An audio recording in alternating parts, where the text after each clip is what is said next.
My Gavanen Melanine, and well met indeed. I am Archer Galadirth, the head of Divide and Conquer, a submod for Third Age Total War, and welcome to Divide and Conquer, and what is intended to be a welcoming me back, which is rather vain, and a general update for you all. Now, what I'm going to do in this video is explain a little bit about the future of myself on YouTube and show you all the work that I have had absolutely no hand in for the past 3 months, because obviously I have been away. So first things first, I am back. I'm back in my home country, the United Kingdom of Great Britain and Northern Ireland, and I've been back for one day. I have no videos currently ready to go onto YouTube. There will probably be about a week break now, I expect. I've got a few days off before I go back to my job next Wednesday. So I hope to do some more videos of the continuations of the campaigns that I obviously pre-recorded now months ago. Hopefully carry on with the Soulstorm campaign as well, if I can actually win that with the pressure of knowing that people will eventually be watching my every move. And of course, I do hope to bring back the lore videos each weekend as I was doing beforehand. So, the other thing I want to get off straight away is that I went to New Zealand and I went to China, and in New Zealand I was just way too engrossed in the... I went to Japan as well, actually. But anyway, in New Zealand I was... couldn't really be bothered to look at YouTube or Total War Center. I hadn't looked at Total War Center for the entire time, so I didn't really bother with YouTube while I was in New Zealand. And then in China, you can't actually get onto YouTube. It is blocked. So I have completely missed almost every single comment that any one of you has written. That includes personal messages. Now, the personal messages, I get loads, and so I'm afraid I shan't. No, let's not be polite about it. Let's just be blunt. I can't be bothered to go back through 3 months' worth of personal messages. So, if you have put a question on one of the videos that Hummingbird hasn't been able to answer, or a community member hasn't been able to answer, then please feel free to post any questions you want on this video and any upcoming videos. I will then get around to answering them as I did before I left. Of course, so I couldn't answer any comments or questions whilst I was away because I couldn't get onto YouTube. So, that first. So yes, please feel free to put any questions in again. If you sent me a message and you feel it's particularly pressing and you you particularly want an answer, then by all means send it again, or just put a little comment in the comment section here saying that you sent me a message, and I will then try and find it. But I would rather you just sent it again if it's that important, and then I'll get round to answering it. But please do ask any questions that you've asked and you desperately want answered and nobody has answered it. Pop it in the comment section here. Now, if it is just about installation problems or you've got a bug, we pretty much know every single bug the game has, so bug reports not really too useful. We've had a small group of testers testing the mod while I've been away, and so every bug has been rooted out. Or at least found. It might not have been fixed yet. However, if it's a question about lore or something like that, then please pop it down. I will get back to answering it. So, next point to come on to. Any video from here on out will now be one that I recorded a couple of days before it goes up. There will no longer be any 3-month in advance recordings, so that's all gone. So I will be back and engaging with the community, as that is part of the joy of YouTube for myself. I don't like to sit there with the anonymity and not be known. Next point of call, as the shrewd amongst you will have noticed, is we will be releasing version 1 reasonably soon. I mean, we've had 3 months of testing, we've had a lot of work done, I've been scanning and reading through, pretty much spent all morning catching up with where the mod is actually, because I sadly have very little else to do. Well, I mean, I've got to insure the car, tax the car, I've got a load of letters I've got to reply to, but we can worry about all that later. Anywho. So version 1 is in the works. Somebody called, I believe, Kalanar, I can't remember his name. I should have written it down, shouldn't I? Fail to plan to fail. Kalanathakon, I believe his name is currently working on the Moria script for us, and I've consulted with Hummingbird, and this seems to be the final piece of our version 1 puzzle. So version 1 should be released reasonably soon. I'm not going to give you any dates, of course, nor any estimations other than soon, because otherwise you just ask non-stop over and over and over and over. What I plan to show you today is the copious amount of work that has gone in whilst I've been away. There probably are still a little few text and writing bugs here and there. I'm sure there's some things Hummingbird wants written, so there may be some blank spots on the map. Sorry, there's been nothing in the background and I've been talking for 5 minutes, but I've got to get the introduction out of the way. Was there anything else I was going to talk about? No. Yes, there is. Because the changes are so substantial, everything that I'm about to show you will not be in the continuation of my three campaigns. Most of the changes are aesthetic, graphical, so it doesn't matter too much anyway, but there is one massive change which I can't actually show you because it's a gameplay mechanic that would take ages to be shown. And that is Hummingbird has introduced a new battle AI controlling system. We no longer use Germanicus's AI, for those of you who have heard of that. We're now using someone, I believe he's called Z3N, so many thanks to you, sir. Or madam, of course. We're now using that one, and Hummingbird reports that it is a substantial improvement over Germanicus's battle AI, and the enemy is now less dumb. So whereas before archer-heavy factions are essentially invincible, if you can use archers well, this game is very easy, always has been. Obviously Rome tried to combat that by making archers completely useless. Bloody Rome. But Med 2, archers are all-powerful. And the enemy used to just kind of stand there and let you shoot them. In certain situations, they would just stand opposite your army, you'd face each other off, and you'd just loose every arrow at each other until you'd run out. So if you had more archers and you had better archers, you'd won before you even engaged in melee. So that's been countered. The enemy is apparently a little less dumb, and they use their cavalry an awful lot more, which is I'm gonna fall foul of in the whenever we start a new campaign, when one of these three finishes. Just to sidebar and go a bit tangential, I won't do a fourth campaign on here. I will just do, apologies for saying I haven't spoken in this for 3 months.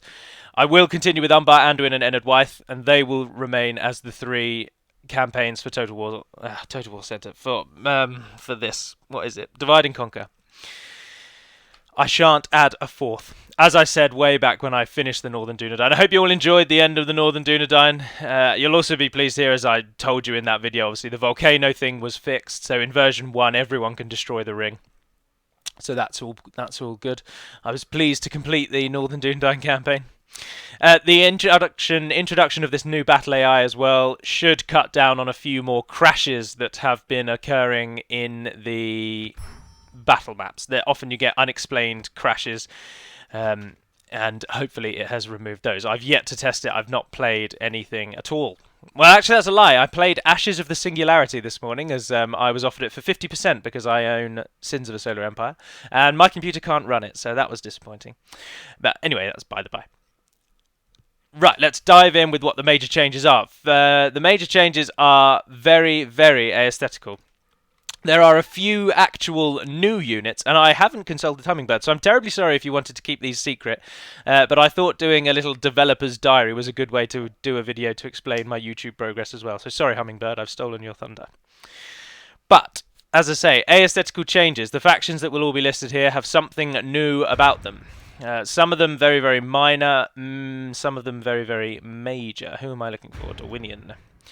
The 3 dwarves, we might not be able to show them all in one. Anyone else? Yes, the very, very big change that you will all love to see.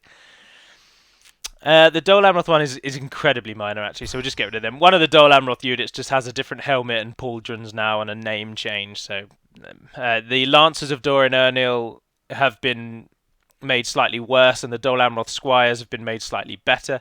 I can show you by just going like this, actually, can't I? Which team was... There they are.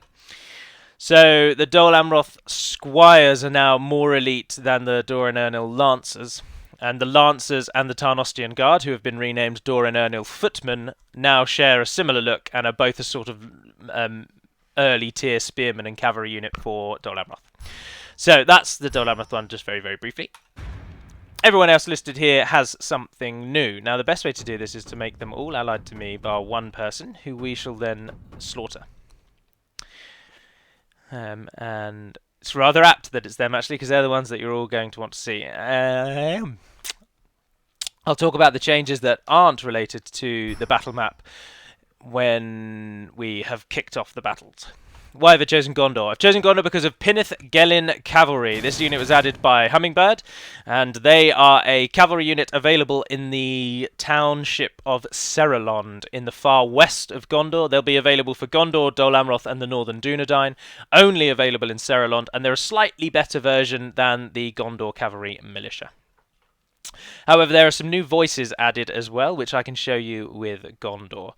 One of them I'm not too keen on, and I'm going to speak with Hummingbird about. But the Fountain Guard have been given snippets of Denethor's lines from the films, and I'm not sold. So we'll see if that stays. See if Hummingbird can present a good argument. For the Variags, there has been a new unit added, the Cataphracts. They are now a new counterpart with the Wind Riders of Khand, who have a new visual look. The Cataphracts are a new sort of mid-tier cavalry, because the Wind Riders now are a bit more sort of annoying, shall we say. So they've retained their incredible speed, but they've lost a bit of their armor and attack, and the Cataphracts have taken up the slack in the gap. And it also gives you something other than the 4 Brotherhoods to look out for in the higher tiers. Something else which has happened with almost every faction, and almost all of you are going to be very thrilled with, although you may not even realise that it didn't exist before. And that is that Meebleborp, who joined just as I left for my travelling around the eastern side of the world in comparison to the United Kingdom. He joined, and he knew how to add the skeleton that allows archers to actually string an arrow to the bow, pull it back, and fire it. And as far as I'm aware, every single archer in the game now that didn't have that now does, and this is a massive plus to DaC's the feather in our cap, because the missing arrows was a huge immersion breaker. Obviously the archers just put their bows up, they'd pull an imaginary string, and then an arrow would just appear out of nowhere. But now they actually put an arrow in the bow, they draw the string back, and then they fire it. And as far as I'm aware, it affects he's done it for every nation. Hummingbird also has created a new unit for Bree. He has described this unit as a novelty rather than an actual useful unit, and that is the Shire Militia. And they look very similar to Breeland Militia, but they're hobbits. So we'll have a little look at them. And we'll chuck in some Watchman Bogard for the skeleton from the arrows as well. Dorwinion have gained the Mounted Thorn Crossbowmen. And now I'm unsure how they've been implemented actually, because I've not looked at the export descript buildings file yet since coming back. But I'm assuming they'll be similar with the Thorn Bladesmen, so whether or not you choose the elves or you choose humans, you will get the Mounted Thorn Crossbowmen. And they are, of course, just a very agile anti-armor unit, because the crossbowmen can often only get 1 or 2 volleys off before they are engaged in melee, and it took away Dorwinian's only real advantage against run in the early game. So the mounted crossbowmen give them a bit more of an edge. I believe the Clansmen of Rune, did I edit them before I left? I think we did. I think we made run slightly stronger stat-wise. Hummingbird certainly took, with feedback from the beta testers, or beta testers, depending on how you say it. But now, the major change visually, and this is a split with Erebor, Eredluin, and Khazad-dûm. With Khazad-dûm rapidly looking like it's actually going to be fixed and working properly, they have now been given their own roster. They no longer just use Erebor units. They actually now have their own units.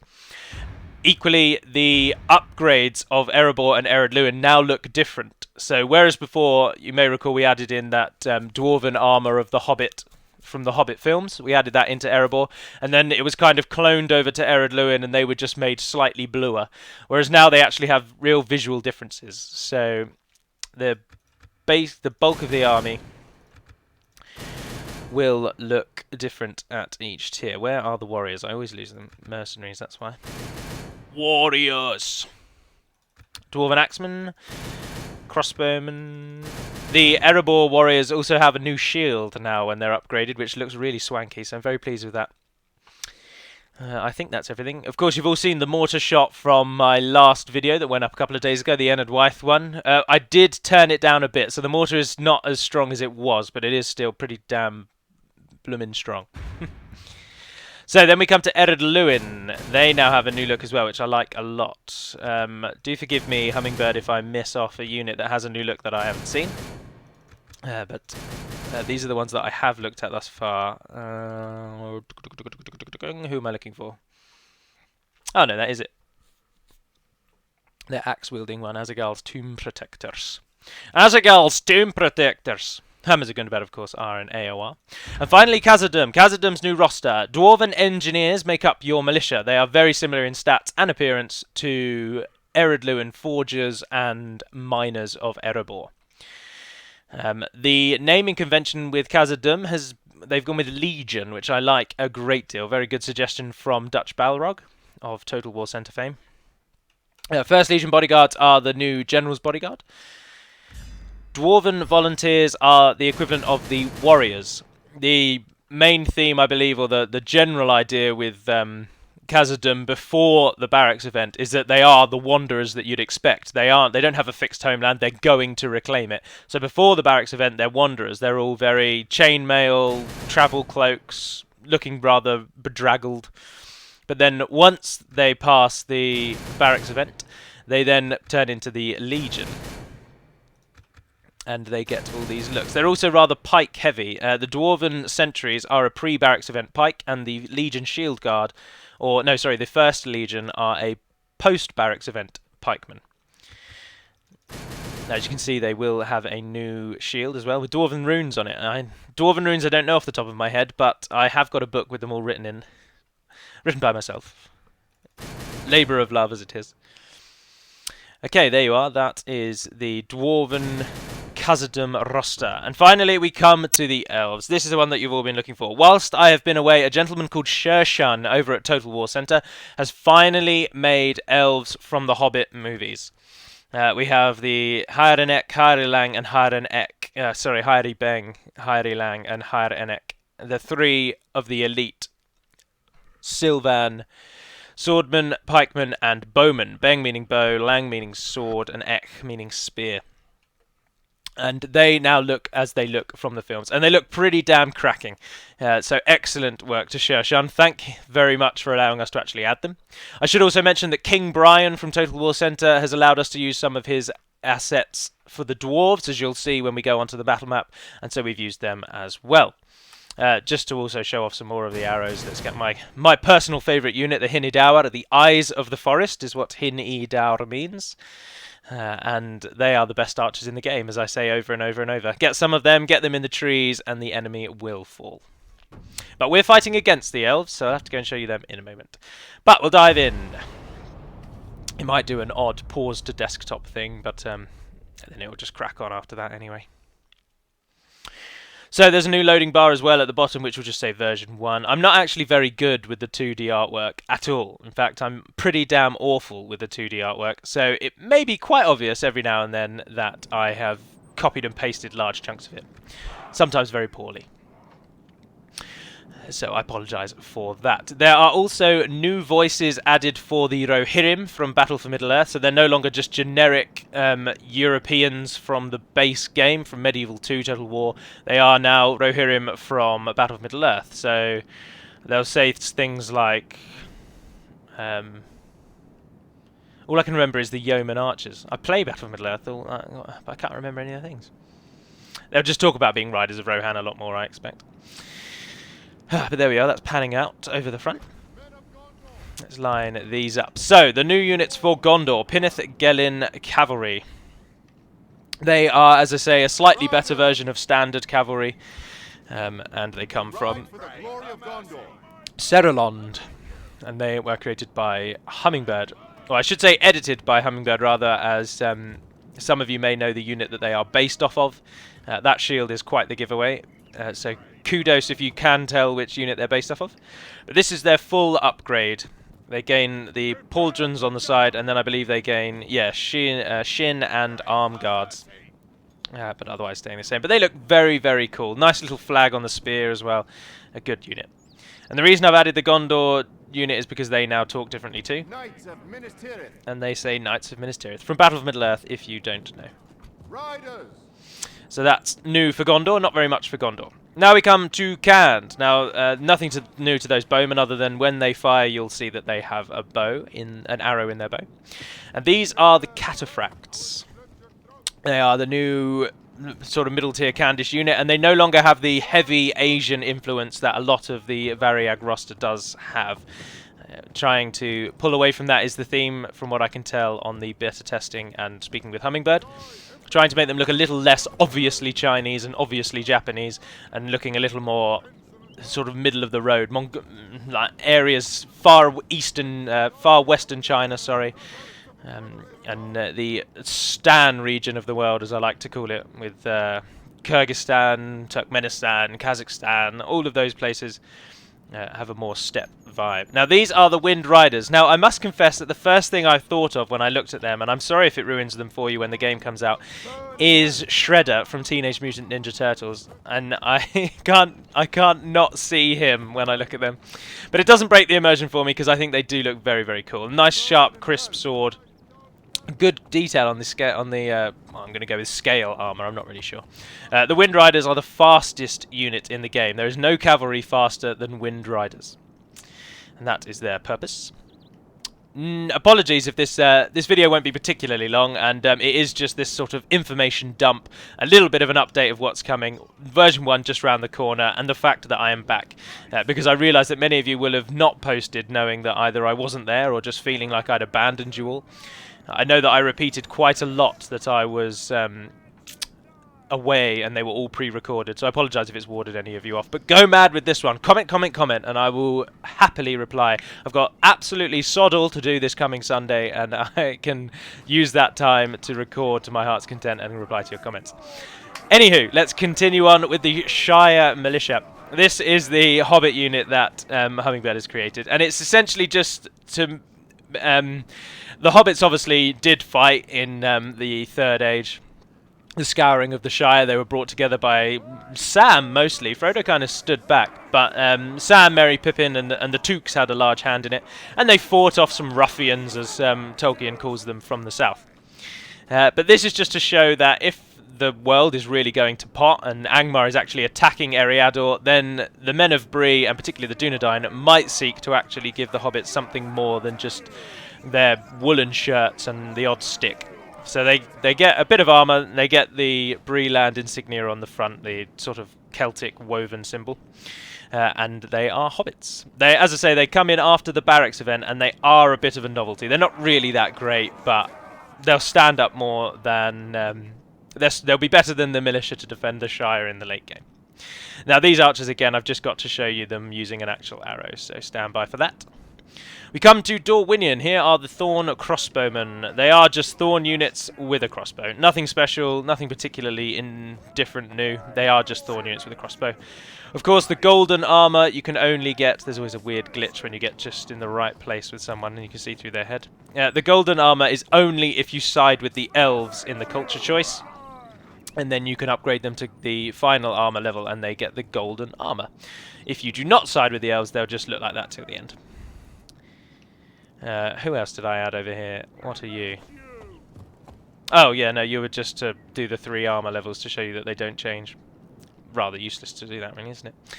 Now we come to the Dwarves of Erebor and the Iron Hills, and here are their new look. So there's Vault Wardens. That's what Vault Wardens look like. That's what they look like in the base game. That is just how they look before they are upgraded. And now when they are fully upgraded, they change to the Vault Wardens on the end here. And that is their new look. So influenced heavily by the Hobbit movies, but they no longer all wear that solid bulk plate mail. I don't think I've chosen the Axemen of Erebor, which is foolish because they still do. But it's just because we had about, across the 3 Dwarven factions, we had something like half of their combined roster, somewhere like 20, 21 units, or maybe 15 or so units, all looking exactly the same when their armies were upgraded, except some had a pike, some had an axe, some had a crossbow, some had a sword. So it's an attempt to remedy that, in that now the elite elites will have that heavy plate, and then the lesser units will have the heavy pauldrons, heavy arm guards, better helmet of course, but still essentially retain chainmail with a slightly less ominous plate. Not ominous, that's not really the word I want, I can't think of the word. There's the Halbidmen unupgraded again, so they're just the basic look from the base game, and then there's the Halbidmen upgraded. There are Dwarven Axemen and Dwarven Axemen before and after. Get some detailing on their axe. Now the main difference comes with the warriors and indeed the crossbowmen. So before, this is how they look. Same as they did in the base game again. Rather human looking really, but just short. Whereas they then upgrade to get the more heavier armour of this middle tier elite, and they get the Erebor shield with the red pattern and the rather triangular shape, or whatever that is. I couldn't tell you what that is. Kite shape. And here are the warriors themselves. Now the warriors, being the base unit other than the miners for the Erebor faction, don't get as heavy a look. They just have the chainmail. But they do get that new shield, which is a very crisp design. I like that a lot. And that's what they look like before, just to compare. Okay, so we come across to Ered Luin, who have similar theme, but as I say, they now look substantially different. So they do get the pauldrons, but they have a different design. They get that upgraded helmet, but again, it's different. And they wear that blue tabard over their chain completely, rather than having blue armor as they had when I first took over of DaC. Obviously, these ones still have the turquoisey effect. They are a leftover from the original DaC team. And they have that blue hue to all of their armour, whereas the upgraded ones have the armour looking as it should, but they wear blue tabards. So there's your Ered Luin pikes. Behind them over here we've got Ered Luin warriors and Ered Luin swords. Do we have warriors? Yes. So that's what your warriors looked like before. They're just a blue version of the warriors of Erebor. And then when they are upgraded, they then change to this slightly cleaner chainmail than Erebor has actually. So that the armies really do look different. There's Ered Luin swords. They're the middle tier sword unit for Ered Luin. They were added to pad out their roster really, because Ered Luin had no love given to them at all at any real point. They were just a clone of Erebor and then called Ered Luin. And there the swords are upgraded. Now these ones, personally, I feel they link very heavily with Battle for Middle-earth. They look like the Ered Luin swordmen from Battle for Middle-earth. From the Edine mod, in my opinion, and I think they look cracking because of that. There we are. There are Azagald's Tomb Protectors. They don't actually have that armour upgrade at all, sorry. They look as they did in the base game, like a blue version of Axemen of Erebor. And then in front of them, standing sturdy, and as you can see, already in shield wall, which is a feature I was unaware you could actually do, so kudos to Hummingbird for finding that out. But now, units that can go into shield wall, oh, that's probably because of that battle AI, actually, isn't it? Very sneaky. They will start in shield wall, so it will help the AI, because shield wall is obviously a very useful defensive formation against cavalry. It essentially stops cavalry attacks, and it will now help the AI as they're actually already in it. The AI really used to struggle with telling its units to do anything other than use fire arrows, so any unit that can be in shield wall will now often start in shield wall. And it's very difficult to see their upgrade through their bristling shield, which is pretty cool there. Okay, and finally for our team, before we play and look at the enemy, is Khazad-dûm. So this is Khazad-dûm's new roster. We start with the Dwarven Engineers. As I say, they do just look like miners or Ered Luin Forgers, but they have a slightly different weapon. But that is expected. The Hithaeglir Beast Hunters are the pre-Barracks event main missile unit, and they have that wandering theme, as I say. So there's travel cloaks, they've got a lot of leather on them, and they just look a bit dirty. There's Khazad-dûm Reclaimers, no change to them. They are as they were from the very beginning, a rather unique standout unit for Khazad-dûm. But then we come to the Khazad-dûm look. As you can see, they have that elite upgraded look that came with the Hobbit films. These are the Legion Axguard. They're the equivalent of Dwarven Axemen of Erebor. Dwarven Axemen from the Erebor faction, not Axemen of Erebor. There are Legion Axguard before they are upgraded, so they go from heavy chainmail already up to the elite plate. So Khazad-dûm, after the Barracks event, really ties in with its link of regaining the sort of forging capital of the Dwarven realms, Moria, the great and expansive Dwarven mansion of Moria. So they gain that heavy armour because obviously they gain their access to Mithril and their old forges. With no Balrog to worry about, they become unstoppable. There's the Deeping Guard. They get that new shield and have that plate mail, and then it goes up again to the heavy plate. Same thing with the Dwarven Volunteers, except they start looking very similar to the Miners, because this is your first real sword unit, and then they upgrade to that plate with the travel cloaks and the old style shield. In the front, the Dwarven Sentries are your pre-barracks event pikemen, and again they have the travel theme, and then they upgrade to the plate because they aren't post-barracks event units. But they are an early game pike unit for Khazad-dûm to help clear out the thin hallways where they just keep the enemy back. And then their Elite counterpart are the First Legion, and they are pretty damn cool looking in my opinion. So they have the shield on the back, the pike out the front, or more of a halberd than a pike really. And maybe they do fight as halberdmen actually. I haven't actually seen them fight, I've just got this far. But they don't have an armor upgrade. They start looking good and they end looking good. You can upgrade their armor, but it has no visual effect. And then behind as well, Legion, Shield, Guard follow the same pattern as the Axemen behind them, but they are also in Shield Wall. Okay, so we start the battle. Everyone teams up and just absolutely annihilates whoever we're fighting. But this is the one that many of you will probably have already seen, but this is how they look in-game. The Elves of Thranduil's Realm. The Here Beng are the archers, and they are just running into position to get their bows out. We'll look at these two in a minute. The Here Nek are the spearmen. They have the large shield and then the standard spear. They're very similar looking, in my opinion, to the Lorien elves from the first film, which is obviously meant to be because they are cousins in a way. But they just have a more bronze tinge to their armor, and they obviously have the different helmet with the wide sweeping branches at the front, and they have the different shields as well. But also with them are the Elven King's Guard. This is the... They used to be called Elder Guard, they're now called Elven King's Guard, although they were called Elven King's Guard before I renamed them Elder Guard, actually, but that's by the by. And they're the Guardsmen. They're only available from Thranduil's Halls and Dol Guldur when you recapture it. Of course, you only get them if you say no to the Elven Alliance. So maybe their name might need to change to reflect that, actually, because if they're called Elven King's Guard, you'd train them whatever happens, they're there to protect your king, whereas the other name gives them a bit less of an affinity.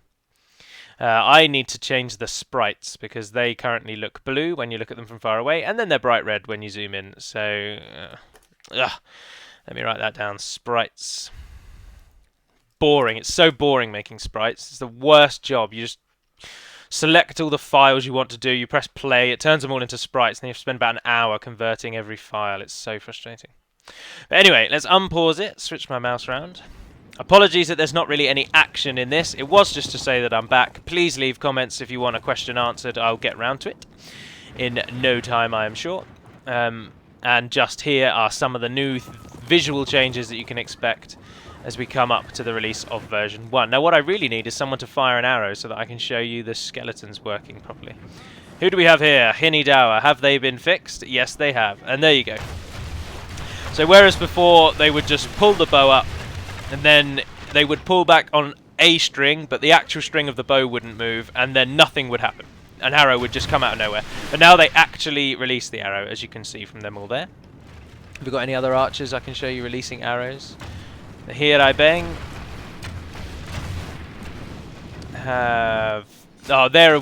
They are a work in progress because I believe they were being edited, so they haven't been given the skeleton yet. So that's an example of how they used to fire. They're showing it now because these units haven't been done yet.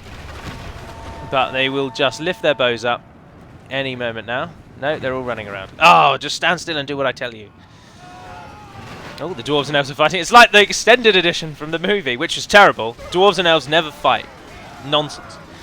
Looks like the elves are getting their hands. No, I don't know. It's reasonably even, isn't it? That's so fortuitous that they have fought like that. It is almost exactly what happens in the extended version. Anyway, there we are. Is somebody firing, just so that I can prove my point, please? Here we go. This is what happens when they have no skeletons. This guy here. They just pick the bow up, and then out of nowhere an arrow will fire. Ping! And that's it. Whereas now they will fire properly. Are the watchmen firing? Yeah, see, they draw their arrow out, they knock it on the string, and then they release and fire. Oh, I didn't bother using my guys, sorry, they're just going to let everyone else do the fighting. So that is that. They are the major changes. There are few coding and scripting changes, because we have no scripter and there's little coding to be done. There's virtually no UI changes because we have no UI person, and I believe we've covered most of it anyway. Our men have slain the enemy general. Our men have slain the enemy general. So there we are. That will conclude this little video. So to recap again for the third time, I apologise. I am back. Please comment on this if you have a question you really want answered. I'll get round to it. Version 1 is really as close as we've ever been to releasing. It should hopefully be soon. Lots of fixes packed into version 1.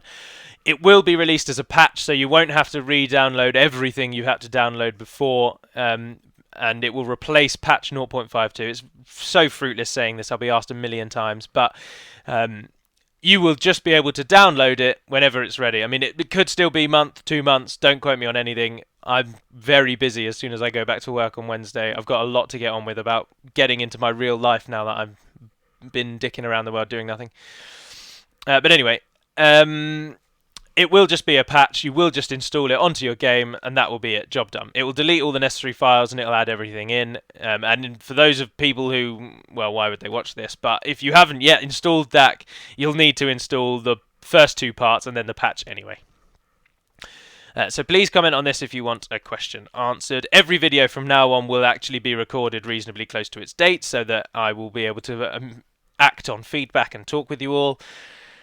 The Umbar campaign went a bit crappy, didn't it? That turned a bit rubbish in the end. It was so frustrating pre-recording those videos, not being able to talk about it, because I did all the Umbar ones in one massive go, and then did the Enedwaith and Anduin ones. And I really wanted to talk about the Umbar one, because it was going so poorly, and I couldn't. But I'm pleased you've all now seen it. And if you haven't, I'm so sorry for the spoilers there. If I have missed something particularly major that's been added through this, what does it matter? This should be enough of a hype generator. Do bear in mind a lot of it is still work in progress, so of course the archers, the Thranduil's Realm archers, will eventually have arrows when you get to play with them, and they may even have different visual tweaks. There'll be the odd name change, the odd text change, minor things like that, but otherwise it's all going very, very well. So I am glad to be back. I hope you've enjoyed this 38-ish minutes of just me rambling on and ranting.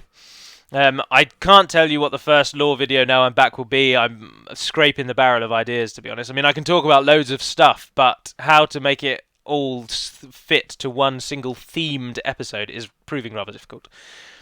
I'll continue on with the 3 other campaigns in the order, so the next one up will be an Umbar one, but as I say, I probably won't even record any until tomorrow and Sunday, and then it takes my internet ages to upload them. So they'll be up sometime next week, so stay tuned for them. Thank you very much to all of those who subscribed to get me to 4,000. That's been incredible to get there. And finally, for those of you who have stayed and listened to everything I've said right till the end, if you keep an eye on Little Blue Ferret's channel, we did record a video together that has my face and me in it, and I actually speak at the camera. It's a Japan one. We were in Kyoto climbing the Fushimi Inari shrines, and I recorded a video to say thank you for the 4,000. It's about 10-15 seconds long, but if you're desperate to see what I look like, you can look out for her videos whenever that comes out. Also, she and I will also continue the Lego Lord of the Rings that we did over on her channel now that we're back and we can carry on with doing things in our free time. So, thank you very much for listening. Thank you very much for watching. Thank you very much for subscribing and continuing to have an interest in Divide and Conquer, the Third Age Total War sub-mod, which in turn is a mod for Medieval 2 Total War Kingdoms, the expansion pack for Medieval 2 Total War. Courtesy of Creative Assembly, is it? CA is, isn't it? Yeah. So for now, that will be all. Thank you very much for watching. I'm Arakagala Dirathan, the head of Divide and Conquer. I've come back to take the Throne of Gondor. The Black Seat will continue to be filled by Hummingbird for a time, and the two of us will crack on with getting version 1 to you all. So for now, and until we speak again, dearest friends, Navar Naden Pedimad Melonin, and farewell.